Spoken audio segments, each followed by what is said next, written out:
Good morning students. ਅੱਜ ਆਪਾਂ Punjabi elective ਦੇ ਸਾਹਿਤ ਬੋਧ ਦੇ ਵਿੱਚੋਂ ਇਕਾਂਗੀ ਦਾ ਟੌਪਿਕ ਪੜ੍ਹਾਂਗੇ। ਠੀਕ ਹੈ।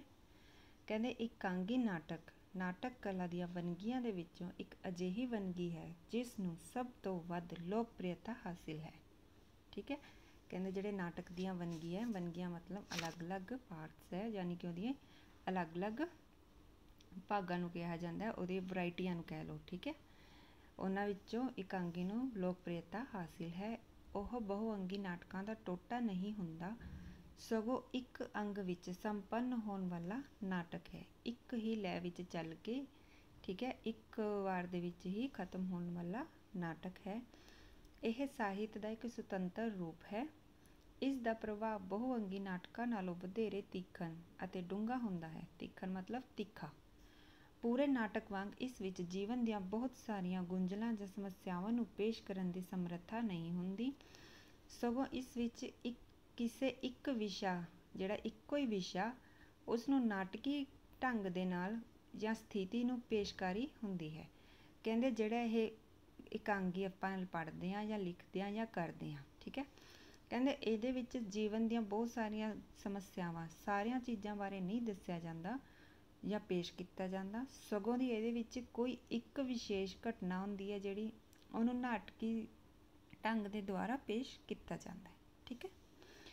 ਕਹਿੰਦੇ ਇਕਾਂਗੀ ਦਾ ਜਨਮ 19ਵੀਂ ਸਦੀ ਦੇ ਅੰਤਿਮ ਦਹਾਕੇ ਵਿੱਚ ਹੋਇਆ। ਪੱਛਮ ਵਿੱਚ ਪੂਰੇ ਨਾਟਕ ਦੀ ਪੇਸ਼ਕਾਰੀ ਦੇ ਸਮੇਂ ਪਰਦਾ ਉੱਠਣ ਤੋਂ ਪਹਿਲਾਂ ਦਰਸ਼ਕ ਸੀਗੇ ਜਿਹੜੇ, ਉਹ ਦਿਲ ਪਰਚਾਵੇ ਲਈ ਇਕਾਂਗੀ ਖੇਡਣ ਦਾ ਰਿਵਾਜ ਸੀ।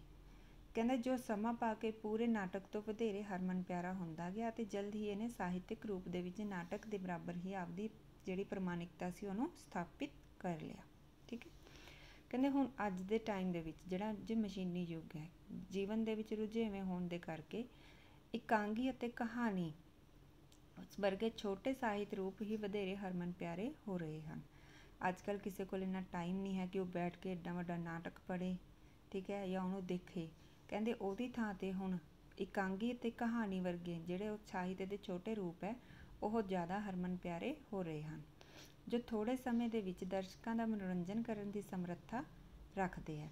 ਕਹਿੰਦੇ ਪ੍ਰਭਾਵ ਦੀ ਇਕਾਗਰਤਾ, ਤੀਖਣਤਾ, ਰੋਚਕਤਾ, ਨਾਟਕੀਅਤਾ, ਸੰਜਮਤਾ, ਇਹ ਸਾਰੇ ਜਿਹੜੇ ਗੁਣ ਹੈ ਉਹ ਇਕਾਂਗੀ ਨੂੰ ਆਧੁਨਿਕ ਕਲਾ ਦੇ ਵਿੱਚ ਜਿਹੜਾ ਸਾਹਿਤ ਹੈ ਉਹਦਾ ਪ੍ਰਤੀਨਿਧ ਰੂਪ ਬਣ ਕੇ ਪੇਸ਼ ਕੀਤਾ ਜਾਂਦਾ ਹੈ। ਠੀਕ ਹੈ। ਯਾਨੀ ਕਿ ਇਕਾਂਗੀ ਦੇ ਵਿੱਚ ਇਕਾਗਰਤਾ ਵੀ ਹੋਣੀ ਚਾਹੀਦੀ ਹੈ, ਉਹਦਾ ਤਿੱਖਾ ਪ੍ਰਭਾਵ ਵੀ ਹੋਣਾ ਚਾਹੀਦਾ, ਉਹਦੇ ਵਿੱਚ ਰੋਚਕਤਾ ਵੀ ਹੋਣੀ ਚਾਹੀਦੀ ਹੈ। ਜਦੋਂ ਇਕਾਂਗੀ ਕਰਦੇ ਆ ਤਾਂ ਉਹਦੇ ਵਿੱਚ ਨਾਟਕੀ ਲੈ ਵੀ ਆਉਣੀ ਚਾਹੀਦੀ ਹੈ ਅਤੇ ਇੱਕ ਸੰਜਮਤਾ ਦਾ ਵੀ ਗੁਣ ਹੋਣਾ ਚਾਹੀਦਾ ਹੈ। ਠੀਕ ਹੈ। ਹੁਣ ਕਹਿੰਦੇ ਆ ਇਕਾਂਗੀ ਹੈ ਕੀ? ਆਪਾਂ ਛੋਟੇ ਸ਼ਬਦਾਂ 'ਚ ਕਹਿਣਾ ਹੋਵੇ ਤਾਂ ਇਕਾਂਗੀ ਦੀ ਪਰਿਭਾਸ਼ਾ ਕੀ ਹੈ? ਕਹਿੰਦੇ ਇਕਾਂਗੀ ਨਾਟਕ ਦਾ ਉਹ ਰੂਪ ਹੈ ਜੋ ਜੀਵਨ ਦੇ ਕਿਸੇ ਖੰਡ, ਜੀਵਨ ਦਾ ਕੋਈ ਇੱਕ ਟੋਟਾ, ਉਹਨੂੰ ਗਿਣੇ ਚੁਣੇ ਪਾਤਰਾਂ ਦੇ ਰਾਹੀਂ ਪ੍ਰਭਾਵ ਅਤੇ ਕਾਰਜ ਦੀ ਏਕਤਾ ਜਿਹੜੀ ਹੁੰਦੀ ਹੈ ਉਹਨੂੰ ਕਾਇਮ ਰੱਖਦਿਆਂ ਸੀਮਿਤ ਸਮੇਂ ਦੇ ਵਿੱਚ ਰੰਗਮੰਚ ਉੱਤੇ ਸਾਕਾਰ ਕਰਦਾ ਹੈ। ਠੀਕ ਹੈ। ਨਾਟਕ ਦਾ ਉਹ ਰੂਪ ਹੈ ਜੋ ਜੀਵਨ ਦੇ ਟੋਟੇ ਨੂੰ ਗਿਣੇ ਚੁਣੇ ਪਾਤਰਾਂ ਦੇ ਰਾਹੀਂ ਪ੍ਰਭਾਵ ਅਤੇ ਕਾਰਜ ਦੀ ਏਕਤਾ ਕਾਇਮ ਰੱਖਦਿਆਂ ਸੀਮਿਤ ਸਮੇਂ ਦੇ ਵਿੱਚ ਰੰਗਮੰਚ ਉੱਤੇ ਸਾਕਾਰ ਕਰਦਾ ਹੈ। ਠੀਕ ਹੈ। ਹੁਣ ਕਹਿੰਦੇ ਇਕਾਂਗੀ ਦੇ ਵਿੱਚ ਤੱਤ ਕਿਹੜੇ ਹੋਣੇ ਚਾਹੀਦੇ ਆ ਜਿਹੜੇ ਕਿ ਇਹਨੂੰ ਅੱਗੇ ਲੈ ਕੇ ਜਾਂਦੇ ਆ। ਇਹਦੇ ਵਿੱਚ ਸਭ ਤੋਂ ਪਹਿਲਾਂ ਵਿਸ਼ਾ ਵਸਤੂ, ਯਾਨੀ ਕਿ ਇਹਦਾ ਟੌਪਿਕ ਕੀ ਹੋਣਾ ਚਾਹੀਦਾ, ਵਿੱਚ ਹੋਣਾ ਕੀ ਕੁਝ ਚਾਹੀਦਾ। ਵਿਸ਼ਾ ਵਸਤੂ ਇਕਾਂਗੀ ਦਾ ਉਹ ਧੁਰਾ ਹੈ ਜਿਸ ਦੁਆਲੇ ਸਮੁੱਚੇ ਤੱਤਾਂ ਦਾ ਤਾਣਾ ਬਾਣਾ ਹੁੰਦਾ ਹੈ। ਜੀਵਨ ਦੀ ਕਿਸੇ ਖਾਸ ਘਟਨਾ, ਵਿਚਾਰ ਜਾਂ ਗੁੰਝਲ ਨੂੰ ਆਮ ਕਰਕੇ ਇਕਾਂਗੀ ਦਾ ਵਿਸ਼ਾ ਬਣਾਇਆ ਜਾਂਦਾ ਹੈ। ਇਕਾਂਗੀ ਦਾ ਵਿਸ਼ਾ ਜੀਵਨ ਦੀਆਂ ਪ੍ਰਤੀਨਿਧ ਘਟਨਾਵਾਂ ਨੂੰ ਸਾਕਾਰ ਕਰਦਾ ਹੈ। ਠੀਕ ਹੈ ਬੇਟਾ। ਕਹਿੰਦੇ ਵੈਸੇ ਲਾਜ਼ਮੀ ਤੌਰ 'ਤੇ ਰੋਚਕ, ਸਹਿਜਮਈ, ਪ੍ਰਭਾਵਸ਼ਾਲੀ, ਸਪਸ਼ਟ ਅਤੇ ਨਾਟਕੀ, ਇਹ ਸਭ ਕੁਝ ਇਹਦੇ ਵਿੱਚ ਹੁੰਦਾ ਹੈ। ਉਸ ਤੋਂ ਅੱਗੇ ਆ ਗਿਆ ਬੇਟਾ ਪਲਾਟ, ਜਾਂ ਜੇ ਆਪਾਂ ਇਹਨੂੰ ਕਹਿ ਦਈਏ ਕਥਾਨਕ, ਸਟੋਰੀ। ਕਥਾਨਕ ਕਹਾਣੀ ਜਿਹੜੀ ਇਕਾਂਗੀ ਹੈ ਉਹਦੀ ਆਧਾਰਸ਼ਿਲਾ ਹੈ। ਇਸ ਵਿੱਚ ਇਕਾਂਗੀ ਦੀਆਂ ਘਟਨਾਵਾਂ ਨੂੰ ਲੜੀਵਾਰ ਪੇਸ਼ ਕੀਤਾ ਜਾਂਦਾ ਹੈ, ਯਾਨੀ ਕਿ ਸਟੈਪ ਬਾਏ ਸਟੈਪ ਇਹਨਾਂ ਨੂੰ ਪੇਸ਼ ਕੀਤਾ ਜਾਂਦਾ ਹੈ। ਇਹ ਬਹੁਤਾ ਗੁੰਝਲਦਾਰ ਨਹੀਂ ਹੁੰਦਾ, ਸਗੋਂ ਇਹ ਇਕਹਿਰਾ ਹੁੰਦਾ ਹੈ।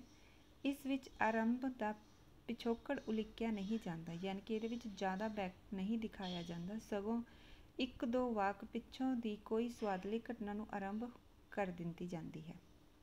ਠੀਕ ਹੈ, ਕਹਿੰਦੇ ਘਟਨਾਵਾਂ ਜਿਹੜੀਆਂ ਤੇਜ਼ ਚਾਲ ਨਾਲ ਵੱਧਦੀਆਂ ਹੋਈਆਂ ਇਕਾਂਗੀ ਨੂੰ ਸਿਖਰ ਵੱਲ ਲੈ ਜਾਂਦੀਆਂ ਹਨ। ਠੀਕ ਹੈ, ਕਹਿੰਦੇ ਇੱਕ ਝਟਕੇ ਦੇ ਨਾਲ ਦਰਸ਼ਕਾਂ ਨੂੰ ਚਕਾਚੌਂਧ ਕਰਦੇ ਹੋਏ ਇਹ ਸਮਾਪਤ ਹੋ ਜਾਂਦੀ ਹੈ। ਕਹਿੰਦੇ ਇਸ ਦਾ ਅੰਤ ਆਮ ਕਰਕੇ ਸੁਝਾਊ ਹੁੰਦਾ ਹੈ, ਗੁੰਝਲਦਾਰ ਨਹੀਂ ਹੁੰਦਾ। ਇਕਾਂਗੀ ਦੇ ਕਥਾਨਕ ਨੂੰ 3 ਭਾਗਾਂ ਵਿੱਚ ਵੰਡਿਆ ਹੈ, ਆਰੰਭ, ਸਿਖਰ ਅਤੇ ਅੰਤ। ਠੀਕ ਹੈ, ਕਹਿੰਦੇ ਇਹਦੇ ਵਿੱਚ ਚੁਸਤ ਵਾਰਤਾਲਾਪ, ਆਪਦਾ ਕਾਰਜ ਹੈ ਜਿਹੜਾ ਉਹ ਇਕਾਂਗੀ ਦੀ ਜਾਨ ਹੁੰਦੀ ਹੈ। ਇਹਦੇ ਵਿੱਚ ਜਿਹੜੀ ਵਾਰਤਾਲਾਪ ਹੈ, ਇਹਦੇ ਵਿੱਚ ਜਿਵੇਂ ਡਾਇਲੋਗ ਬੋਲੇ ਜਾਂਦੇ ਆ, ਉਹ ਆਪਣਾ ਜਿਹੜਾ ਕੰਮ ਕਰਦੇ ਆ, ਜਿਹੜੇ ਭਾਗ ਨਾਲ ਬੋਲੇ ਜਾਂਦੇ ਆ, ਉਹ ਇਕਾਂਗੀ ਦੀ ਜਾਨ ਹੁੰਦੀ ਹੈ। ਨੈਕਸਟ ਆ ਗਿਆ ਪਾਤਰ ਅਤੇ ਪਾਤਰ ਚਿੱਤਰਨ। ਠੀਕ ਹੈ, ਜਿਹੜੇ ਇਹਦੇ ਵਿੱਚ ਕਰੈਕਟਰ ਜੋ ਵੀ ਰੋਲ ਕਰਦੇ ਆ ਜਾਂ ਕਿਹਦੀ ਇਹਨਾਂ ਨੇ ਕਹਾਣੀ ਨੂੰ ਲਿਆ।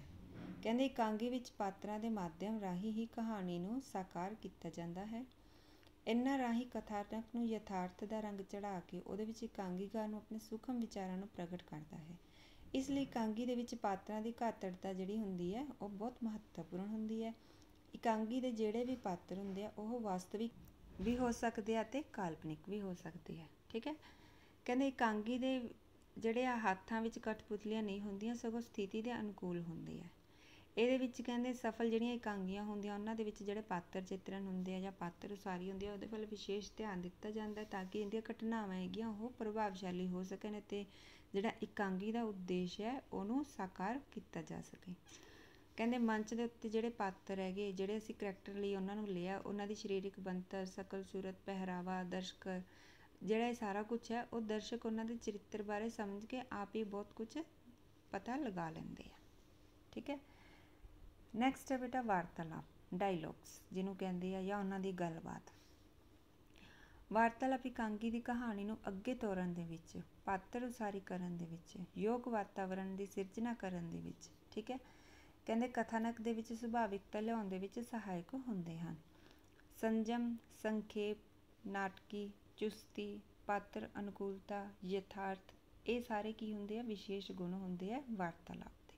ਯਾਨੀ ਉਹਦੇ ਵਿੱਚ ਸੱਚਾਈ ਵੀ ਹੋਵੇ, ਉਹਦੇ ਵਿੱਚ ਨਾਟਕੀਅਤਾ ਵੀ ਹੋਵੇ, ਉਹਨਾਂ 'ਚ ਚੁਸਤੀ ਵੀ ਹੋਣੀ ਚਾਹੀਦੀ ਹੈ, ਸੰਜਮ ਵੀ ਹੋਣਾ ਚਾਹੀਦਾ ਹੈ। ਠੀਕ ਹੈ, ਕਹਿੰਦੇ ਤਿੱਖਾ ਪ੍ਰਭਾਵ ਪਾਉਣ ਦੇ ਲਈ ਨਾਟਕਾਂ ਦੇ ਵਿੱਚ ਛੋਟੇ ਛੋਟੇ ਵਾਕ ਹੁੰਦੇ ਜਿਹੜੇ ਉਹਨਾਂ ਦੀ ਵਾਰਤਾਲਾਪ ਨੂੰ ਕਾਫੀ ਪ੍ਰਭਾਵਸ਼ਾਲੀ ਬਣਾ ਦਿੰਦੇ ਆ।